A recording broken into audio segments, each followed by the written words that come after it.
you haven't subscribed our channel, I think it's the time to subscribe and click on the bell button for further videos. Today, we are here to learn something under the topic Socio-Religious Reform Movement, which is an important topic for TNPSC exams. In 19th century, our country was very backward and suffered from many kinds of social evils. These included the caste system, untouchability, inferior position to women in the society, with practices like sati, female infanticide and polygamy being prevalent. Women were not educated and had no property rights. The people who were also blindly religious and followed superstitions without rational thinking. The socio-religious reform movements that started in the first half of the 19th century were the first expression of national awakening. Rajaram Mohan Rai. Rajaram Mohan Rai was a pioneer of Indian reform movement. He was born in a Brahmin family of Bengal. He was a polyglot and was widely read with knowledge of all scriptures like the Quran, Bible, and the New Testament. Liberal education exposed him to different cultures and philosophies. The Mughal Emperor Akbar too awarded him the title Raja. He was also called Herald of New Age in India. He went to England for the cause of Mughal Emperor too for the cause of an increased pension. He founded Atmiya Sabha in 1815 and later Brahmo Samaj in 1828. He was the first to challenge the practice of sati. In his efforts, he was supported by the then Governor General of India, Sir William Bentinck, but was opposed by orthodox elements in Hindu society. A law was passed in 1829 making sati as illegal and punishable. He also made efforts to advocate widow remarriage and condemned child marriage. He strongly advocated the learning of English language, literature, scientific advancement, and technology to modernize India. A Vedanta college was opened in 1825. Rajaram Mohan Rai helped in the opening of the Hindu College in Calcutta for higher learning. Debendra Nath Tagore succeeded Rajaram Mohan Rai as the leader of the Brahmo Samaj. Keshav Chandra Sen took over the leadership from Tagore.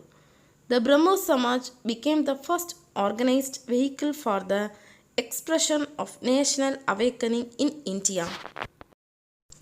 Ishwar Chandra Vidyasagar. The first Hindu Widow Remarriage Act was introduced in 1856 because of his efforts. He also protested child marriage and campaigned against polygamy. His major contribution was in the field of education.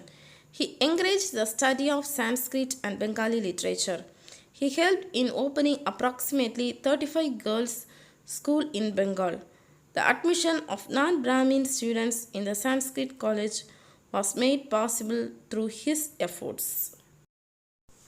Justice Mahadev Govind Rande. Justice Mahadev Govind Rande established the Pune Sarvajanik Sabha and the Prarthana Samaj in 1867 in Bombay to bring about religious reforms. It sought to remove caste restrictions, abolish child marriage, the shaving of widows' heads, the heavy cost of marriages and other social functions, encourage education of women and promote widow remarriage.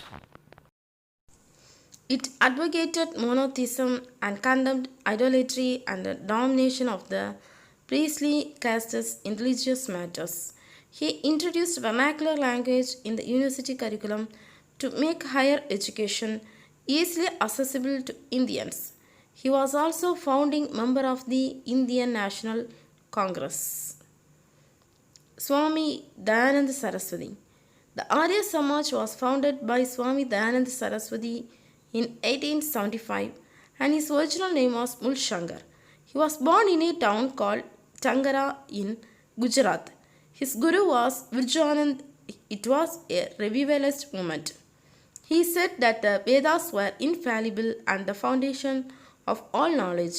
He started the Shuddhi movement to bring back those Hindus who had converted to Islam and Christianity.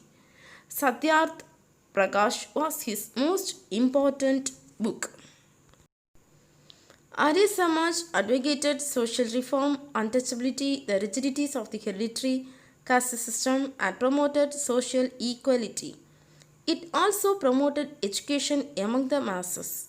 He preached in Hindi to make his ideas accessible to all people in the north. Some of Swami Dayanand's followers later started a network of schools and colleges called DAV, Dayanand Anglo-Vedic, in the country to impact education on Western lines without compromising of the Vedic teaching. They encouraged teaching of English and modern science along with Sanskrit and Vedic education. He was the first person who preached for Swadeshi, India for Indians. He was also called as the Martin Luther King of Hinduism. Ramakrishna Paramhansa and Swami Vivekananda. Ramakrishna Paramhansa believed that the different regions of the world are only various ways to reach the same God. Swami Vivekananda was his foremost disciple. Vivekananda was the first spiritual leader who thought beyond religious reforms. Vivekananda established the Ramakrishna Mission. Through his speeches and writings, he brought out the essence of Hindu culture and religion. He believed in the spirit of Vedanta and the essential unity and equality of all religions. He laid stress on the removal of religious, superstitious, obscurantism, and outdated social customs. He tried to remove caste rigidities and untouchability and motivated the people to respect women and worked tirelessly for the upliftment. This organization played important role to install photovoltaic cells in Sundarbans. He called this as renunciation and service. Jiva is Shiva. Service to man is service to God. Thanks for watching and stay updated for further videos.